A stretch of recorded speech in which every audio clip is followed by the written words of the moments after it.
বাংলার নবাব সিরাজউদ্দৌলা ইংরেজদের বিরুদ্ধে প্রথম অস্ত্র ধারণ করেছিলেন ফরাসির প্রান্তরে। তার সেই চেষ্টা ব্যর্থ হলেও আমরা তাকেই প্রথম স্বাধীনতা সংগ্রামী হিসেবে জানব।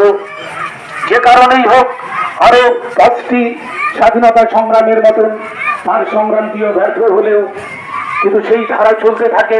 পরবর্তী জেনারেশন থেকে জেনারেশন পর্যন্ত এই স্বাধীনতা আন্দোলন চলতে থাকে। সেই স্বাধীনতা আমরা পেলাম, কিন্তু তাতে আমাদের সময় লেগে গেল প্রায় 200 বছর।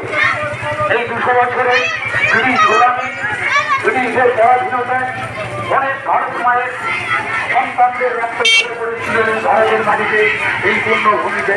কিন্তু তবুও ঔপনিবেশিক সাম্রাজ্যবাদী ব্রিটিশ সরকার পারেনি ভারতীয়দের সেই উদ্যম প্রচেষ্টাকে থামিয়ে দিতে। 200 বছর